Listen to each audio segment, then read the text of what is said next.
everyone. I'm Bonnie Bernstein. Welcome back to The Athlete Effect, where we connect you with amazing women across all industries who are made by sports.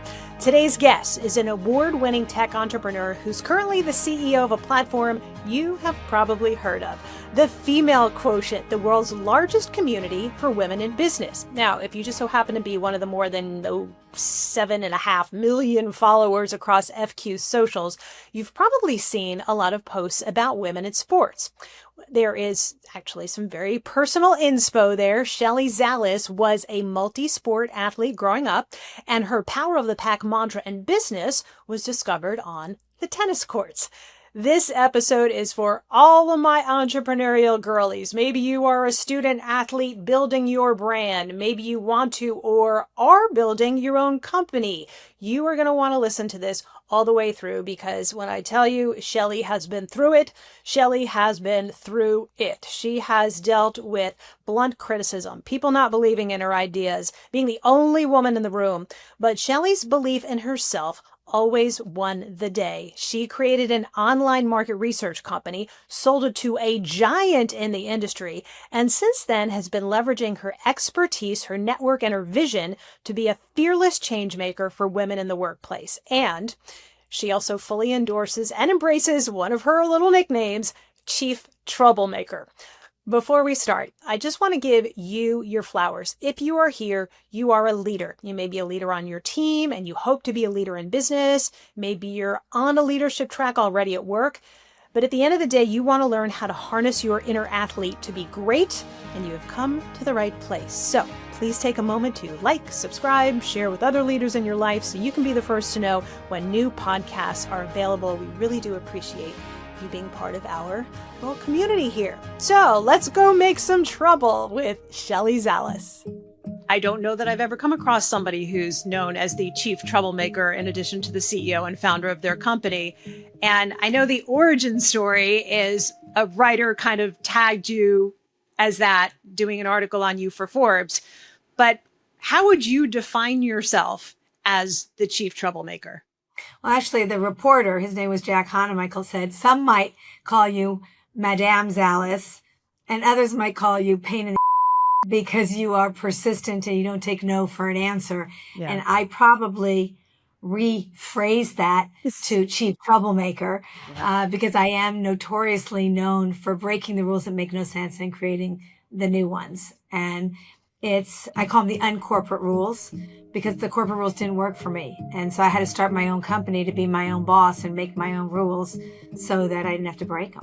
It's one of the most prevalent themes when I talk to women when they're reflecting back on the early part of their career. And it's how we're conditioned, right? We're not supposed to rock the boat. We're supposed to swim in our lane. And if we're not, we're perceived as, this is a family-friendly programming, so fill in the blank. You guys can put two and two together. We're too bossy. We're too... You might not be able to say it, but we're too fat. We're too skinny. We're too tall. We're too thin. We're too smart. It's like that Barbie scene. Not smart enough. Yeah, I mean, it's all really true. And at the end of the day, it's like according to who? Yeah. Right? Like, are we supposed to fit the mold and walk in the shoes, which, by the way, are ugly, of our predecessor and our predecessor's predecessor and well, those were historically men. And not only that they're men, they're not the primary caregiver in general. And so if you haven't had that lived experience, it's not that they were doing something wrong or writing rules that they wanted to only work for some, but women just weren't in the workplace as long as men. And so the rules have never been adjusted or rewritten or adapted so that everyone could thrive and bring their whole self to work. You have done so many interviews because you've been a pioneer in tech and an extraordinarily successful entrepreneur. So I know you've been asked a lot of the same questions a whole bunch of times. I'm really excited that we get to talk about sports with you because I know that sports has permeated so much of your competition afterlife. And when I think of chief troublemaker, I'm wondering what part of your inner athlete do you harness when you are that comfortable going against the grain? Power of the pack. So, for me, it's always about teamwork and that we all bring different strengths to the table. And that is the power of we. That's the power of team. If I did this and I did this and I did this and I did this, everyone else wouldn't be necessary. Everyone is not the quarterback. You need the quarterback. You need the halfback. You need the tight end. You need all those positions to have the best team. No one knows how to do all those things. But if you surround yourself with all the positions that you need, with all the different strengths that you need, you're going to win the game because you're building your team based on the collective strengths. Yeah. Your primary sport was tennis. Did you experiment with multiple sports and that's where you landed? I'm one of 4 girls. So my So father kind of grew up in a pack anyway. I grew up in a pack, and my family's very athletic, and we would have football games at my house. We would play football. We would play volleyball. We would play shuffleboard. We would play tennis. And Chrissy Everett was my idol. Oh my God. Oh yeah. So I'm 63 years old. So in my heyday, it was all about Chrissy and John McEnroe. Like, oh my God. And I loved Chrissy because she was grace with grit. She was feminine, but powerful. Yeah. And I wanted to dress like her on the court. So I wore these little skirts and ruffle panties, and I had them in every color, like orange and baby blue and pink. And those days, now they have little shorts built into the skirts. Skirts, they call them. Okay. Yeah. We didn't have that then. Yeah. And she was just my idol because she commanded attention, but in her beautiful way. And she had presence, power and presence. And so I just loved her. And McEnroe, I loved him because he was a troublemaker. He was the chief troublemaker in tennis. He was just a bad boy, but just calling it like he saw it. Yeah. He was just so real. And I loved him for that reason. If you were a tennis analyst, how would you describe Shelley Zalis's style of play and her strong suit as a tennis player? Strategic. And I had a wicked 2-handed backhand. Oh, did you? Okay. Oh, yeah. Right down the line. And we had wood rackets at the time. Aluminum rackets. On the way back machine. This is a very funny story. When I was standardizing online ads before there were standards, I brought a consortium together, Power of the Pack, of 10 non-competitive Fortune 500 marketers. And I always did weird things. Like we would go away for 2 days to crazy places to think and build together and to create these standards. One of the events, the CMO of Master Foods, which was M&M Mars, was a tennis player. And he said, my dream would be if one of our events is a tennis game, and I love Monica Seles. And so Monica comes, and she didn't want to take her own car. She wanted to be on the bus with all of us. Oh. And so I come down, and I'm carrying my racket from when I played a gazillion years ago. That good old wooden racket. Yes. Yeah. And she looks at me, and she goes, give me your racket. And I'm like, why? She goes, it's really dated. And she says, let me put it in my bag. Take this one. And she gave you a racket? And we played, we had the best time. And I was wearing this. They didn't have those little skirts anymore with ruffle panties. So I had to go to Nike or wherever I went to buy a new tennis skirt. And it was a skirt with the shorts, the skirt. And I looked cute. And she goes, I love your outfit. And so later we became great friends. And she came to LA, stayed with me. And I bought her the outfit. I was going to say, did you buy her a racket? And so she's coming down my stairs. And she's wearing these like sweatpants, but like kind of messy, and a t-shirt. I'm like, where are you going? Mm-hmm. She goes, I'm going to play tennis with McEnroe. And I said, so where's the cute little outfit I bought you? She goes, Shelley, I meant it was cute on you. Oh. Real players, we don't walk around those kind of outfits.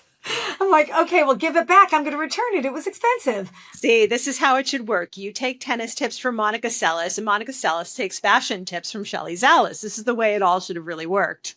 I always love asking the defining moment of your sports career. When you look at stats of over 94% of corporate executives played a team sport, the lessons that you learn, the the life experiences that you have, in my opinion, are priceless. They're priceless moments.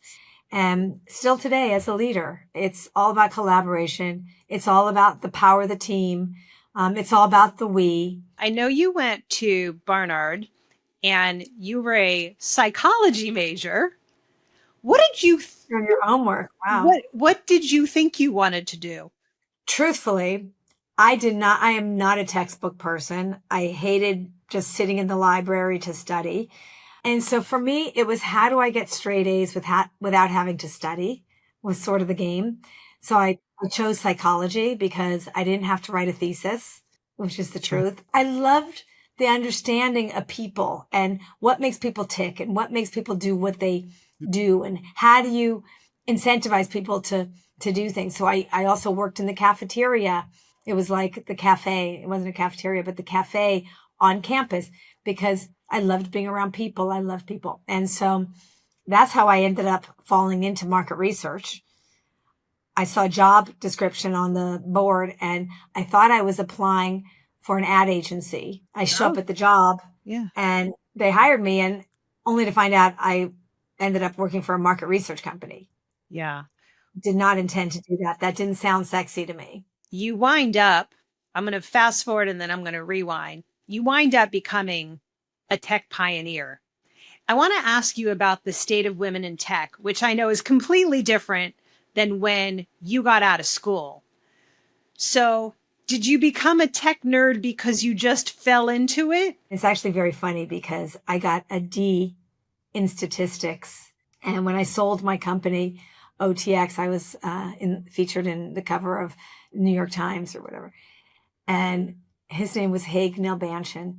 And he calls me up and he says, "Are you the same Shelley Zalis that got a D in my statistics?" I said, "Yes, I am." I said, "But by the way, I ended up with a B- in your class because I did okay on your final and you gave me a B-." I said, "But I need to revisit with you because you didn't do a good job with storytelling and showing how numbers can tell a story and contextualizing them." Yeah. And I said, and I think that's how I ended up pioneering online research. But I didn't think about it as tech. I thought about tech for the lowest common denominator, especially when you need to build a research company. It has to be representative of everybody. Sure. And when you think about tech today, most of the people used to call it engineering, and women didn't see themselves as engineers. If we would have said it's STEM or it's STEAM, science, technology, engineering, arts, and math, or science, technology, engineering, and math, we would feel like the world was much more open to us. Or because so few women were in the tech field, you were an only and lonely, which I'm very used to being. And it's very intimidating when you're a young girl at the age of 16 and STEM was elective as a course, not mandatory. So when it's elective, who's going to be in it? The guys, to make robots and to, do all that. And the girls are going to feel like, well, maybe I want to do that, but I don't want to be alone as the only girl in that class. Yeah. And so, when you look at it today, we want to widen the net and make sure we start girls at the younger age and let them go in as a pack. And this is back to the pack. When you're alone, you feel invisible.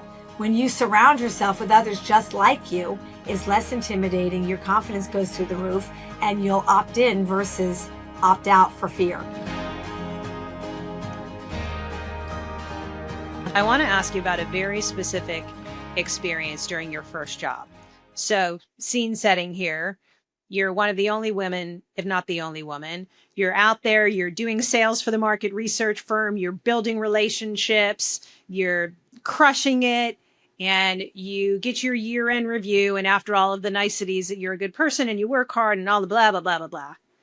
Then you wind up getting 6 pages of garbage about how you're spending too much time taking people to lunch, and you try to explain that you're relationship building and they just want you to do the job and not say yes to the client and create more work for your teammates and all that sort of stuff. And when it came time to you signing the review, you would not.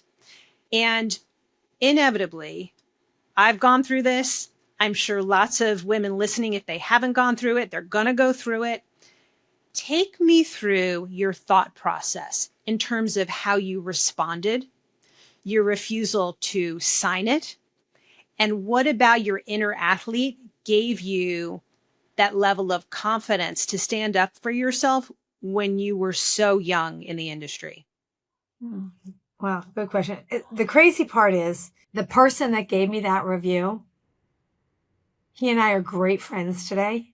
And I was interviewed for, I think it was like a 6-page spread in a magazine. And they asked me about, one of the turning points in my career. I call them heartbeat moments. And I told them about my review. And they said, well, how does that person feel about the review now? I said, I don't know. Let's call them. And that's how we got reunited. And so they called Bill and they interviewed him and they said, do you remember this terrible review that, well, Shelley thinks is terrible? And how do you feel about it today? Would you do anything differently? He said, no. And they said, well, why? And he said, because if she agreed with all of those things, she would be sitting at a desk still today as an order taker. And look at where she is today, pushing the boundaries, pushing, her, the possibilities. And I would do it all over again because it pushed Shelley to being more and expecting more from herself and taking the initiative and being the chief troublemaker and breaking the rules that make no sense. I still have that review. That's how I feel. I kept it. I still have it. I'm 63. Remember this. I was 25. I still have the typewritten review. How did that fuel you? I needed the job. My husband is a colorectal surgeon at the time. He was a resident or fellow or, we needed a dual income. And I sat there listening to it, tears coming down my eyes, because I didn't understand it. I got demoted. Someone was put above me. And the person that was put above me, a woman, really smart, amazing researcher, but not the powers I have. She didn't have the strengths I had, which was relationship building and being the potential to bring in new customers and new clients. But when you're in business development, you don't see the long tail. Market research, you have to build normative databases, and to get someone to switch from who they've been using for 20 years to dropping them and choosing a new company is hard. And you don't see instant success. It's not like selling a widget. It's about a relationship. So I got demoted with the response, well, she's a researcher and we're a research company. What don't you get? I should have signed. I needed to sign, and I probably would have kept the level job I was at, but I didn't want to be that person. So I couldn't sign because I didn't want to be sitting at a desk and just being an order taker. I didn't see me. That sounded miserable to me. Like even today, I can't sit still like that. Like that was just never going to be me. And so I just looked at him and I said, I then put someone above me because I can't be that role. So you talk about the teamwork piece, the power of the pack that you've learned through sports. How about confidence? Confidence to me came from my mother that always told us we were the most beautiful. We need to be who we are. Sometimes saying no is going to have to be the answer. Don't just follow the popular path. Follow your path. Know your truth. My father taught us that there's no such thing as trying. Don't ever say, I don't care. I don't know. You can say no, but you can't tell me you don't care. He called us pumpkins. We were in the Bahamas as a family going on a trip, and we passed this glass bottom boat. And my father said, do you want to go on the glass bottom boat, girls? And we said, I don't know. I don't care. And he looked at us and said, what are you, pumpkins? And my father was the most amazing human. He passed 6 years ago. And we're like, pumpkins? What are you talking about? He says, a pumpkin has no personality. I don't care if you say no, you say yes. But I want you to always have an opinion. Yeah. And that was just about believing in yourself. And my mother said, if you don't believe in yourself, no one else will. You got to believe in yourself first. Yeah. When I look at your career, I think one of the hardest things to do is create a market where there isn't one. And just to, if you're a little bit younger, you're not familiar with market research, you haven't lived a day without a computer or a smartphone, there was a point in time when Shelley and I were growing up when not everybody was on a computer. There were no smartphones or anything like that. But you really wanted to create a market in online research before the audience online was really built. And I'd love you to help us understand what made you lean in so hard to an audience that really didn't exist yet.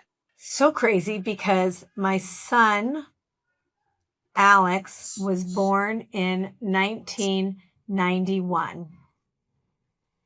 And when I didn't breastfeed, but when I'd get up in the middle of the night to feed him, I would watch infomercials. And when I was watching these infomercials, I realized that the long form 30-minute format on unused, underutilized cable channels was brilliant, because these were products that couldn't afford going on the shelf. And so they sold direct response. And so I became an expert in direct response. And what I realized at the time was there was a call to action, a CTA is what we called it, of when you would pick up the phone and call to buy. Yeah. The 1999, 3 easy payments of 1999. Yep. And I thought to myself, well, of course they could track how much they were selling by their call to actions and their sales, because you'd call and you'd buy. Call now in the next 10 minutes and you'll get a free set of knives and free shipping and handling. Right. But how much money were they leaving on the table because they put the call to action in the wrong place? You had to wait 15 minutes or 20 minutes until the call to action would come up. Well, what about all those people that would have bought in the first 3 minutes or the first 8 minutes? And so as a researcher that wasn't a researcher, I realized I'm going to build a dual dial system in focus groups where we could track at what point, one point would be interest level and the other at what point you would want to call and purchase. Oh. And so that research was a game changer for these infomercial kings at the time. And so I ended up being the infomercial queen. I was invited, they called it NEMA at the time, the National Infomercial something association, marketing association. And I started bringing in this new methodology. And by the way, I was still at that company that I was demoted at, but I'm now starting to rise the ranks as being the infomercial queen. Yeah. Yes. And then I started bringing that format to brands and saying to them, how you can use a 30-minute format instead of a 30-second commercial. You could be creating this connection with your customer through these through storytelling. And so I did everything in direct response. I learned everything from the infomercial kings, applied that to brands. We called them storymercials for brands. And then I started seeing these websites, and brands were buying and creating 200-page websites for Tampax and for Tide laundry detergent. And I thought to myself, nobody is going to 200-page websites for Tide. And so I started doing online website testing, and became the queen of website testing and helping brands see how to really advertise in the right way. And what I realized was we don't create programs to advertise in. Why are we creating websites to advertise in? I wanted them to move their advertising to other people's websites that were the content websites. Sure. And that's how I started creating the consortium for brands to standardize the ads so they could do cross website buys. Yep. So give a mouse a cookie. That's how the website testing came up. And then I realized, like Tide laundry detergent, there were 6 pages that people went to, which was called Stain Detective. And it was 6 pages. We called it a microsite. And what people wanted to do was just go, if you got something, blood or wine on your clothes or on your floor, how do you remove it? And the solution wasn't always Tide, but it was called Stain Detective. And so we moved that to other people's websites. And once I started doing that, I thought, gosh, website, that's a genius idea for research. Yeah. Let's use the internet for asking consumers their opinions about product. And that is how I ended up getting into the idea of migrating research from offline to online. So give a mouse a cookie. One thing led to the next, yeah. And that's how I ended up coming up with the idea of online research. The name of your first company was Online Testing Exchange, and you decided you needed $1 million to get this thing up and running. There are going to be so many people listening to this podcast, especially because for female athletes, for all athletes, the ability to start monetizing their name, image, and likeness in college is opening up the door for people at a much younger age to become CEOs of their own brand, to be much more entrepreneurial. So there's going to be a lot of people who have big ideas about making company. And of course, one of the most challenging things is figuring out, how do we raise the money? Who do we go to? And how much ownership do we give up? So here you are, your husband and your dad are so lovely to offer to kick in $500,000 each. You say no, take it from there. So when I was doing website testing, we called it usability testing. I was working with a young 20-year-old guy. His name was Trevor Kaufman. I said to him, I want to migrate research from offline to online. You seem to know everything about tech. Let's do this together. And so we started working in my basement, and I said, and if I ever get someone to buy into this, I will give you $1 million. So I didn't formulate $1 million because I had a business plan. There was nothing like this of its kind. I just promised him I would give him $1 million for the work he put in. And he worked for free to develop everything for you? Yeah. How did you convince him to do that? I mean, that is power of persuasion that is next level. Because we were doing website testing and all of that. And it wasn't hard to build the website for website testing. And I still was at ASI at the time. And all my bosses, I brought the idea to them, and they said it's not the right time because no one's online. It's not a representative population. But let's see if Nielsen wants to partner with us on this proposition. Nielsen's like, we love this idea. We're in. And I said, well, we need $1 million because I have to give it to Trevor. I ended up joining Nielsen and pioneering my first online business with Nielsen. And it was called Real Research. And Trevor ended up getting his $1 million. And it wasn't necessarily like a check. It was that he helped build it and manage it for a year. So it was his services that we paid him for. Yeah. But I mean, I really do like the story because he was just yes at hello and believed in it. Nielsen was yes at hello and believed in it. Well, here's my question. So you're bringing something new and original to life. Nielsen's in. In order to get that money, they took 80% of the company, which is a huge number. And I'm wondering how you reconciled in your head giving away 80% of the company, knowing that this was your baby, knowing that you are a take control person, and knowing that you left another job to do something on your own. I left to follow my passion.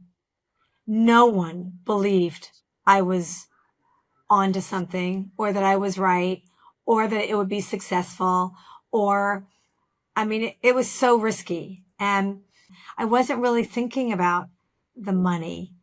I was thinking about bringing something to life that no one thought had a chance in hell. And I was the first in the world. No one thought of that.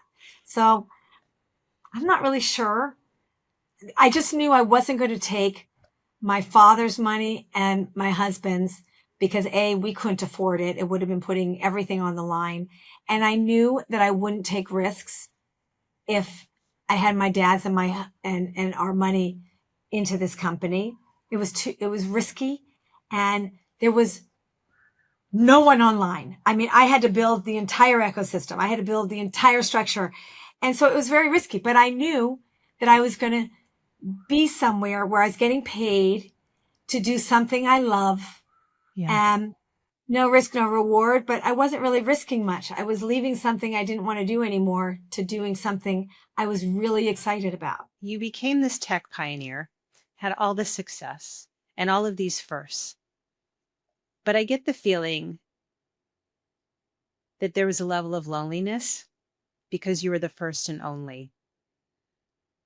What do you remember about that time, balancing the successes with the lack of ability to share it with other women? Being not even an only woman, being the primary caregiver, to my 3 children. My husband is a surgeon. So, even though he was very present, we co-parented, but at the end of the day, it comes back to me, and my kids have been very instrumental in my career. My husband, my kids in my career, because we have all been part of it together. Very important. But I was the only female CEO top 25 in market research my whole career. Yeah. And it never hurt me because I started my own company to write my own rules, because I knew that the corporate rules weren't going to work for me. I couldn't travel all the time on their schedule. I couldn't work until midnight, even though working till midnight was useless. Once I started leaving at 5 or at 6 because I wanted to be home for dinner, others would follow, and we didn't lose our jobs. Or I put my pictures of my kids on my desk. I didn't lose my job. I don't know where people think there's something in the handbook that says you can't go take your kids to their soccer game or pick them up at school. But because women are the primary caregivers, typically, we thought we'd be dinged for that. And so it wasn't that it was lonely, but it kind of was. There was no lines at the women's room. The lines were all in the men's room. I don't play golf. I find it boring. I like watching, but I don't really want to play. And that's where the deals are happening. I'm not going to stay in the bars late hours, or I'm not going to be that woman that busts into the group of the groupies and say, hey, pay attention to me, right? Like, that just doesn't really happen. Yeah. And so I wasn't really set up for the best opportunities. I happen to be resilient, especially when you're starting something that didn't exist, where I am going to always find the yes. I'm always going to find the solution. And I was able to navigate my way through it. I'm sure judgmentally, even with my nickname of pain in the I needed people to buy into online when everyone was offline, and I wasn't going to take no. So boom, boom, boom, boom, boom. You could call me a pain in the or you could say, wow, she's really innovative because she knew how to find a yes when everyone would say no. Yeah. She always knew how to find a solution. She knew how to zig when others would zag. I knew how to find the loopholes. But that's called persistence and resilience, because I wanted what I was doing to succeed. Popping in here for a sec for a little bit of context for you. So not only did Shelley succeed in the tech industry, her online market research company OTX was acquired by global research giant Ipsos in 2010 for about a cool $71 million or so. She did stay on after the transition for several years, and it was during that time that the idea for her current venture, the Female Quotient, was hatched. Carry on. Well, the competitive spirit and the creating a marketplace where there isn't one has come into play now twice in your life, the second time with Female Quotient. What was the aha moment when you decided that needed to happen? Interestingly enough, I was at Ipsos. I was running global innovation, and I wanted to go to CES. Consumer Electronics Show, for those of you who don't know what CES is. It's one of the biggest in the world, really. 150,000 people at the time. And I heard there was less than 3% were women. And that was kind of intimidating. And so I called 5 girlfriends and I said, go with me to CES and let's walk the floor. And if you know other women, please invite them. And 24 hours later, 50 women showed up to walk the floor. 50? Wow, that's awesome. And that was, this is a story I tell quite a bit because it was life-changing for me. Now, all of a sudden, I'm surrounded by people just like me. 2 remarkable things happened. 1, every single guy's head turned. Like, where the heck did all you women come from? Yeah. And that's when I coined the phrase power of the pack. A woman alone has power. Collectively, we have impact. And the second was I was surrounded by people just like me. Work-life balance. How do you do it all? Imposter syndrome. Being only lonely in a room. How do you bring empathy to the boardroom when that's how you feel, but that's not popular? And then the next day, 50 turned to 100, 100 turned to 350. We took the penthouse suite in the hotel that I was staying in. We were doing deals in my closet in the room. I brought my hair and makeup person saying, let's do our hair and makeup and let's be women and girls. And the Girls Lounge was born in that moment. And the opposite of boy is girl. The opposite of club is lounge. If there's a boys club, now there's a girls lounge. And I brought it back to Ipsos, and I'm running innovation at Ipsos. So I got my own budget and whatever. And I called it the Ipsos Girls Lounge. And I thought if I could connect women in tech, what about women in marketing? What about women in media? What about women in advertising?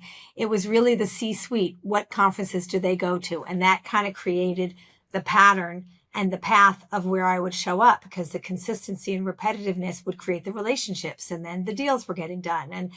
And no apology, sorry, not sorry, but hair and makeup was in the middle of the room. Not because we cared about hair and makeup, but I wanted to say this is a space designed for women to feel safe and comfortable and do business together and create friendships and to have great content and conversation and all that. And then I got invited to the World Economic Forum.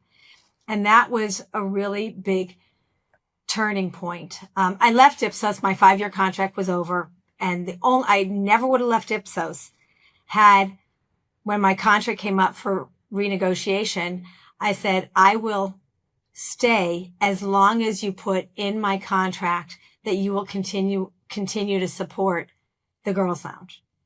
And my contract came back and, all the niceties for me and all the bonuses and all the but nothing about the Girls Lounge. And I said, where is the Girls Lounge in here? And they said, well, we want to continue to support it, but we can't guarantee it because we don't know. Oh, I love that. Wait, we're going to do it, but we can't put it in writing. That's like one of my favorites. I said, so I'm not resigning. I'm just not renewing.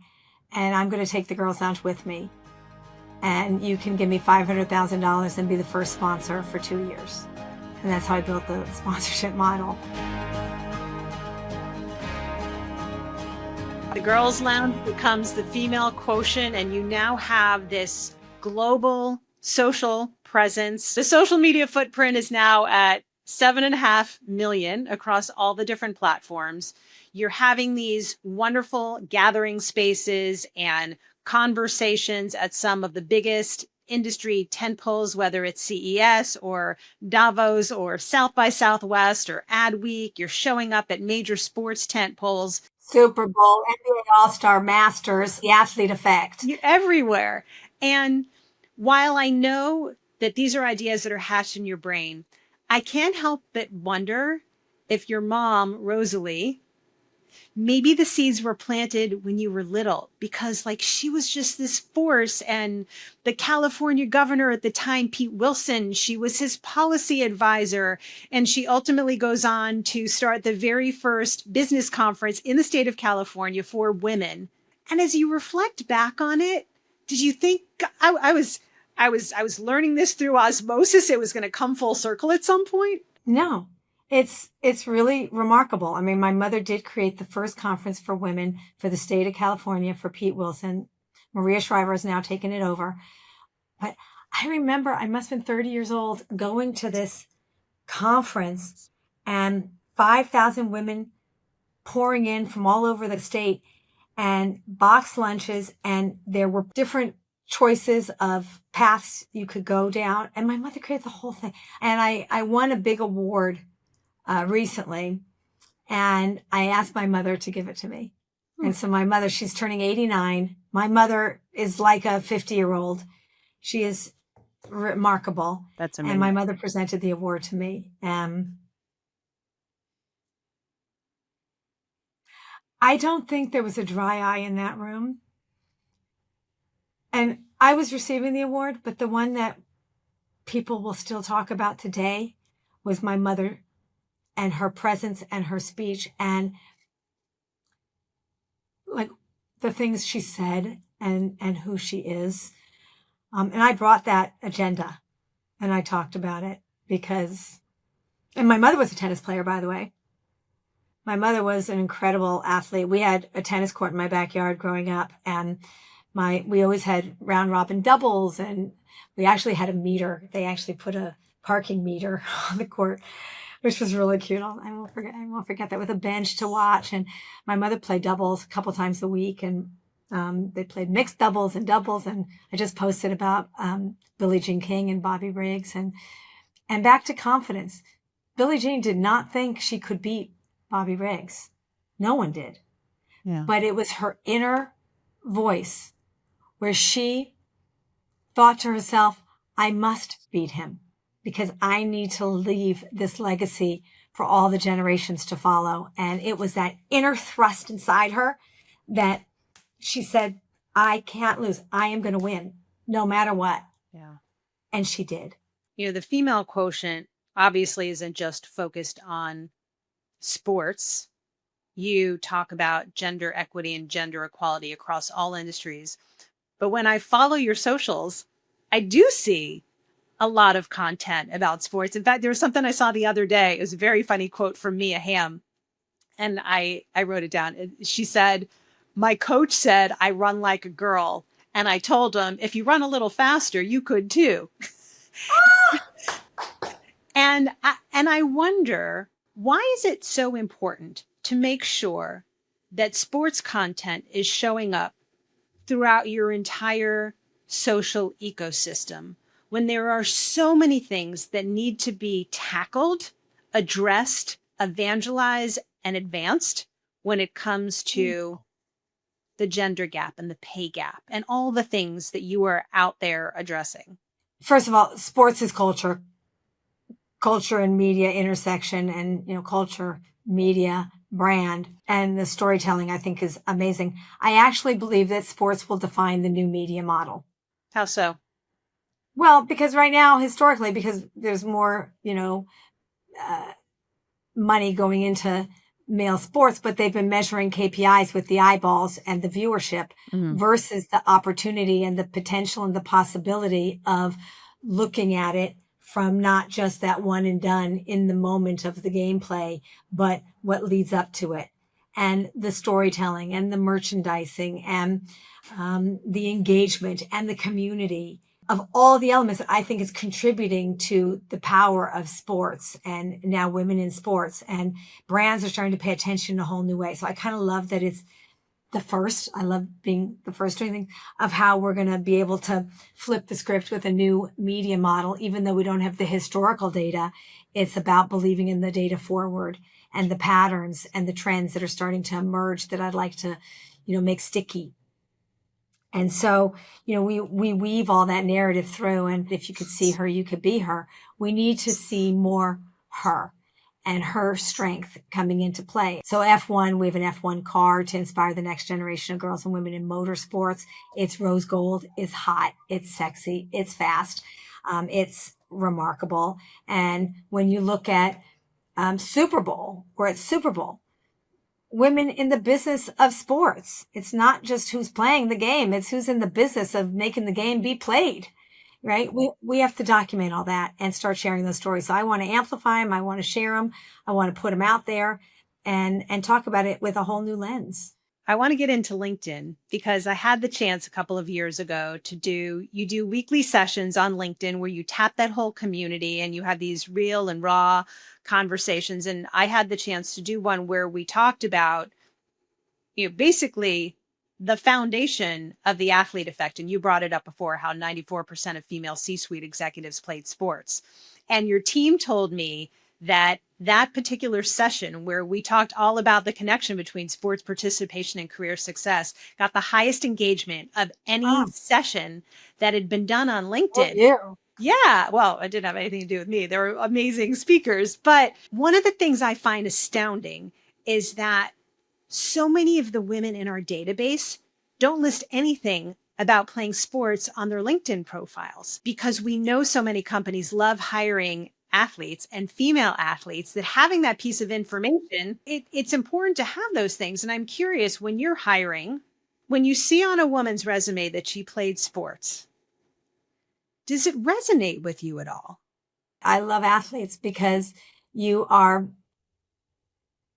trained to play nice in the sandbox. And, kindness is so important. Team spirit is so important. And I think that athletes have a leg up and they're social.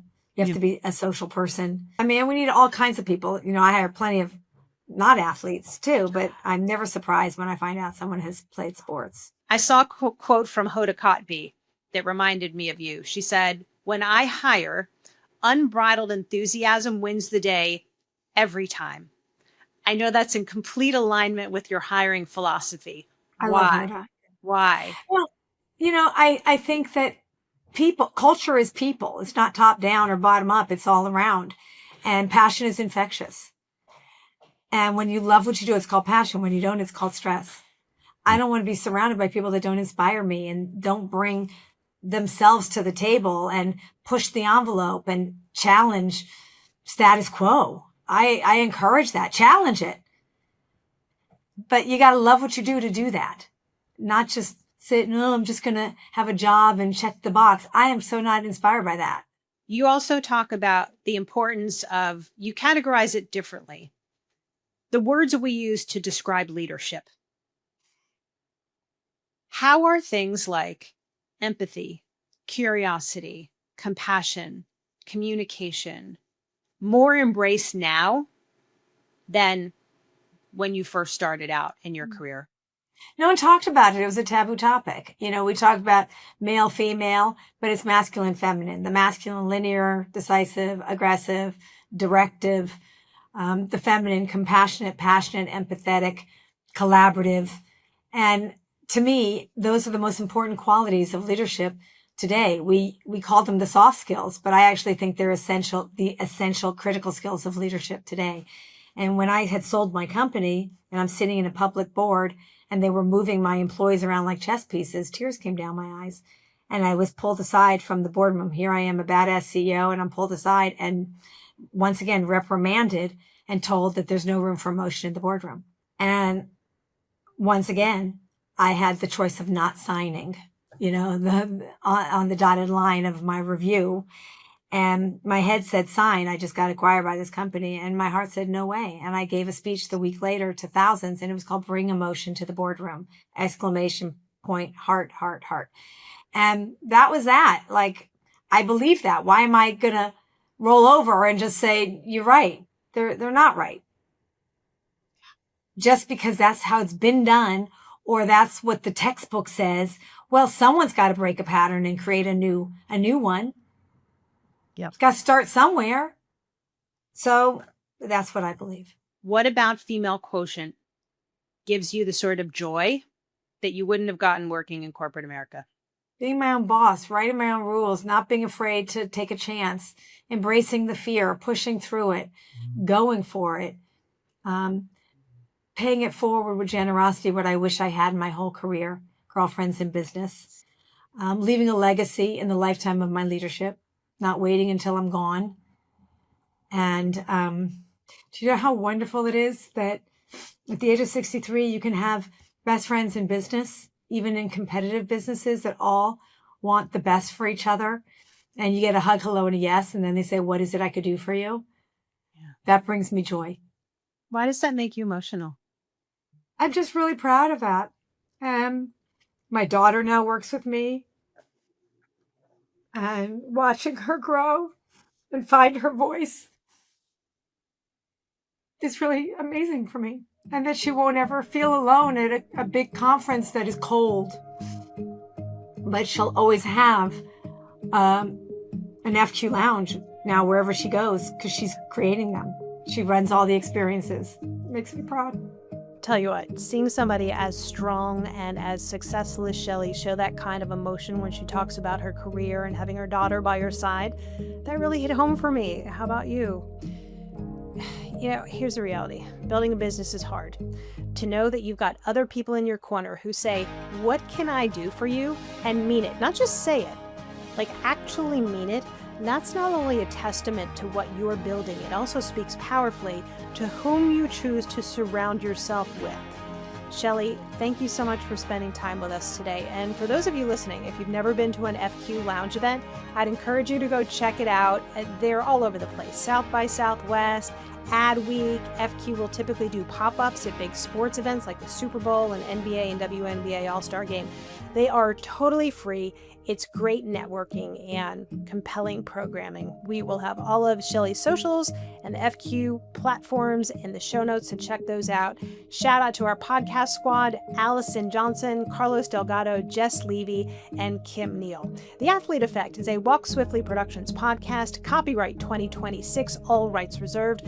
Thanks for spending time with us today. Once an athlete, always an athlete. We'll see you next time.